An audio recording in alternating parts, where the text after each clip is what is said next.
Yo, welcome back to the channel. Today we're going to be diving right into our 85 C10 square body project here. There's a lot of work to get done, so let's get into it. The main focus today is going to be engine, transmission, and rear diff maintenance. So we'll pop the hood. Now I think the first thing we're going to address is this loose clutch fan. I'm not sure if I'm going to have to replace it or if something's just loose in there. I'm going to take off this shroud. Of course, that's a different size. I don't see anything holding it on the front, so I'm just going to take it off right here. What's out? And I don't think there's much we can do about this because there's nothing really to be tightened. I guess the bearing just went out, so I'll have to figure out something with that. So this is off the CJ engine behind me here. It's not a clutch fan, just a regular old fan. And if these are just studs, I'll be able to make it work. And I think they are. Yeah, those are just studs. Let me see if the hardware matches. And it does. So that is what we're going to do. Just borrow this fan off the CJ. Take the rest of these studs out. Got all them started by hand. Let's see if we can snug them down. Well, that was an easy fix. We'll get this shroud back in place and move on. Let's get this old battery out of here quick. Now we're going to address the throttle return spring. As you can see, let me get this out of the way. Currently rigged up with this spring and a couple zip ties, just so it'll idle nicely, but we're going to get that fixed right now. Here are the parts I got from Summit. I got this bracket and then an assortment of springs. We'll see which ones we need. So the bracket here is just a universal piece. I think they want you to put it maybe on the intake manifold bolt like that. So that's what I'm thinking. I'm going to take off that. These appear to be a 5/8 12 point. And then hole's big enough. That's good. Put it right back in with the bracket installed. All right. Got that tight. Open up our spring kit here and find a good match. I think we're just going to go with the single spring here. Having both these on there was really tight. I thought it was supposed to go in this hole, but this adjustment screw kind of gets in the way, so I just hooked it right on top.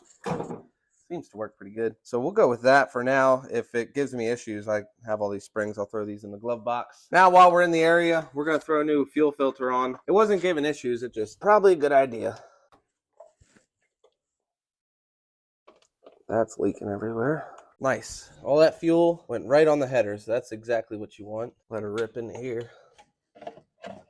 Of course it's done. Hopefully I put it in the right way. Yes, I did. I just found something new that I wasn't planning on doing, but this wire is going to here, which is your temp sensor, I believe. I think it's been resting on the pipe, so the wire is not in good shape, so we're going to address that right now. All right, luckily I had a bit of green wire to match. What I'm going to do until I can figure out how this was routed factory, I'm just going to stick it on there like that and then kind of just route it right here behind the valve cover bolt, crimp them together right about there, just to keep it off the headers till I can figure something else out, get this thing going. Something like that. Doesn't look the best, but it's going to work for now, I guess. Lastly, we'll get our air cleaner set up on here, get that old stem off of there. That's not going to be tall enough, is it? Well, that took longer than it should. Shout out to the CJ again. I borrowed the stem off of that carb. Was the right length. Next, we're going to drain the coolant, which is right here. I got a bucket underneath. All right, that little wing nut thing's being a pain, so I think I'm just going to take this bolt out. That coolant actually looks to be in good shape. All right, 20 minutes and a mess on the floor later. All the coolant is out. Got the plug back in. We'll get filling it. Going to get it filled up here with the help of our fancy thing. Now that this kind of chugged to a stop, I'm going to start the truck now. That way the cooling system can be completely full and all the air bubbles can get out. It'll also be good to get the engine running. That way all that old oil can get circulated and warmed up. It also seems like we picked a pretty good return spring for the throttle there. It's idling pretty nice. A lot of air bubbles coming up. And then we'll make sure we keep this filled as it comes down. Get some shop ventilation going here. I'm also curious to see if this temp gauge even works. Now that we got it somewhat fixed up there, it was never plugged in to begin with, so we'll come back and check on that in a few minutes. So the air bubbles are done coming out and the coolant is warm. You can see it steaming maybe. Unfortunately, the coolant gauge, the temp gauge didn't move at all, so thinking that is going to need addressed.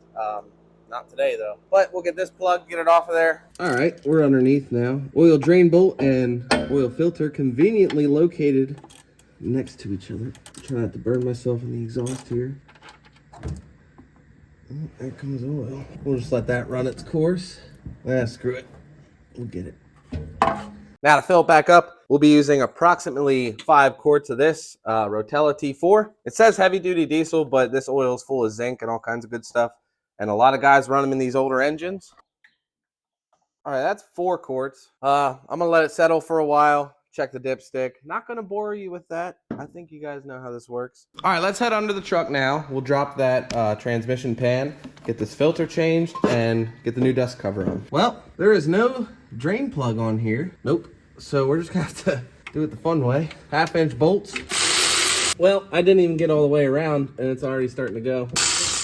Kind of hoping the gasket might stick a little bit and hold it up there, then I could pry it off. But I guess that's not gonna be the case. I think we'll just let her do that for a while before I regret something. One more bolt. Steady, steady.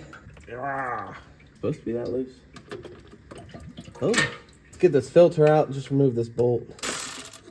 Well, boys, it appears we opened ourselves a can of worms. Let me show you. Filter came out fine. The pickup tube came out with it. So that's fine. But in the pan here, this is a little plastic gear. It's a speedometer gear. So I wanted to know if it was the drive gear or the driven gear. And let me show you. You have to unthread the cable first, which is here, and then take out a retaining plate, then this will come out. That's the driven gear there, and it's intact, which is not what I wanted to see, because if you look up here, the drive gear, there's a piece of it right here. So it broke off, which means now we have to take off the tail shaft, which probably involves dropping this cross member. Definitely have to take out the drive shaft. And then there's some bolts around the back that need to be removed. Drive shaft is out, there it is. Drop the cross member. Got the rear housing off right there. Let's have a look. There's the piece of broken gear. I'm gonna do a little bit of research and see if I can make a parts run here, and I will keep you updated. So it's looking like I need to order this gear in. I could not find it locally. That's all right though, we can continue. We can get the transmission pan and filter back on. We're not gonna add fluid just yet till we have this all buttoned up. I need to show you something. Clean out this pan. That doesn't look very good, but that's okay. I'm just gonna clean it and pretend like I didn't see it. That pickup tube is pulling out way too easy. I should probably replace the seal on that too. I don't like that. All right, I think we're just gonna move on from the transmission. I'm gonna order another pickup tube and seal, because I didn't like how loose that, or how easy that one was popping out. Well, let's hope the old 10 bolt doesn't kick our butts as badly as the transmission did.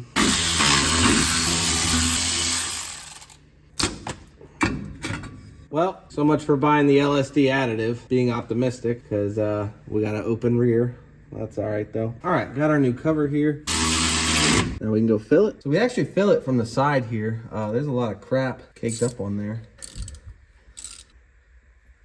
So we're just gonna add fluid till it starts pouring back out of the hole.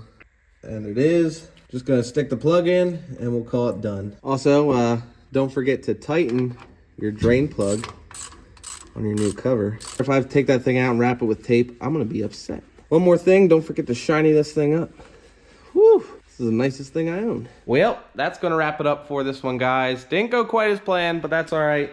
I didn't get this dust shield on either. I think I'm gonna need to trim it a little bit, but I'm gonna get that pan on there before I make any final decisions. I'm gonna get those parts ordered, the speedometer gear and the pickup tube. Might throw that in another video in the future. I might not. But make sure you stick around. We got more Squarebody content coming. But if you like this video, consider subscribing. Take it easy, and I'll see you in the next one.